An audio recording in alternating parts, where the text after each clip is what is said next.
آج سے پہلے تک کا سوال ہے کہ پیارے نبی صلی اللہ علیہ وسلم نے فرمایا تھا کہ محمدی آئے گا جی آمن جی اس پیشن گوئی یہ ہوگی وہ مسجد مبارک کے قریب نازل پیدائش ہوگی اور اس کے بعد آپ یہ 72 پیشن گوئی پوری ہوگی.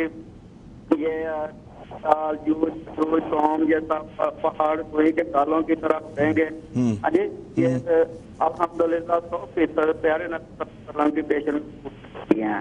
لیکن آج کے بعد کل کا تو پتہ نہیں ہماری زندگی کا, آج کے بعد جماعت احمدیہ کا طلبہ آنا ہے کتنے سال بعد, کتنی صدیوں بعد. یہ تو مسیح موعود کی کوئی پیشن گوئی ہے یا پیارے نبی صلی اللہ علیہ وسلم کی پیشن گوئی ہے. ٹھیک ہے جی محمد صاحب, بالکل ٹھیک ہے جی. ٹھیک, میرا یہ سوال ہے جی ٹھیک, بہت شکریہ احمد صاحب. محمد طاہر صاحب آپ سے میں درخواست کروں گا اگر اختصار کے ساتھ انہیں بتا سکیں مسیح موعود مہدی موعود کے زمانے کی جو پیشگوئیاں تھیں ان میں سے کتنی پوری ہو چکی ہیں.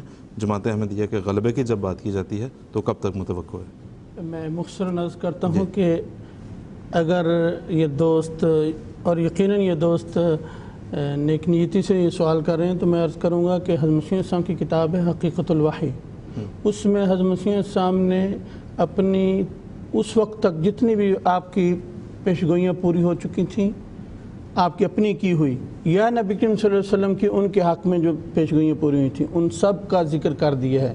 اور قریباً آدھی سے زیادہ کتاب اسی موضوع پہ ہے. نمبر وار آپ نے ان پیشگوئیوں کا ذکر کیا, آپ وہاں سے جا کے دیکھ لیں. اس کے علاوہ جو آپ کی ایک مشہور پیشگوئی تھی وہ یہ تھی کہ حضرت مسیح السلام نے طاعون کے آنے کا ذکر کیا تھا. آپ نے فرمایا تھا کہ مجھے خواب میں فرشتے دکھائے گئے جو کالے رنگ کے پودے لگا رہے ہیں, اور مجھے بتایا گیا کہ پنجاب میں طاعون پھیلنے والی ہے. اس وقت جب آپ نے یہ پیشگوئی فرمائی, مولوی بہت ہنسے, وہ کہتے ہیں یہ سمندری علاقوں میں طاعون ہوتی ہے, یہاں پنجاب میں کہاں طاعون ہوئی. جی محمد صاحب, میرے خیال وہ یہ پوچھنا بھی چاہ رہے ہیں کہ جو مسیح موعود کے زمانے کی پیشگوئیاں رسول کریم صلی اللہ علیہ وسلم, میں عرض کرتا ہوں جی.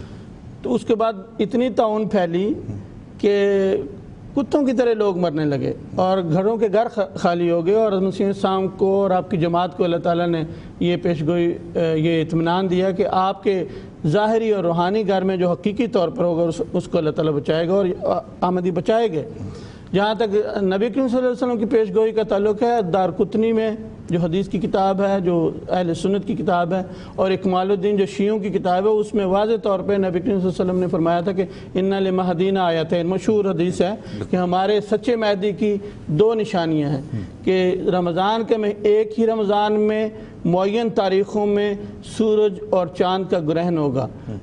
13ویں رات کو چاند کا گرہن ہوگا اور 18ویں دن کو سورج کا گرہن ہوگا. اور اس کے مطابق 1894 میں یہ پیشگوئی پوری ہوئی. جب حضرت مسیح السلام کے حق میں یہ پیشگوئی پوری نہیں ہوئی تھی, اس وقت یہ مولوی چڑھ کے کہتے تھے ممبروں پہ کہ کہاں یہ پیشگوئی, نبی کریم صلی اللہ علیہ وسلم نے بڑی واضح طور پہ یہ پیشگوئی کی ہوئی ہے, اور اس اشعار پڑھتے تھے. اور جب یہ پیشگوئی پوری ہوئی تو اس وقت کہنے لگا کہ اوہو اب مرزا لوگوں کو اور گمراہ کرے گا. تو یہ حضرت مسیح السلام کی پیشگوئیوں کے بارے میں ہے. اب ایک بات رہ گئی کہ نبی کریم صلی اللہ علیہ وسلم مسیح السلام کی جماعت کا غلبہ کب ہوگا. دلیل و برہان کا غلبہ تو آپ دیکھ رہے ہیں اسٹیج سے اور دوسرے اسٹیجوں سے بھی.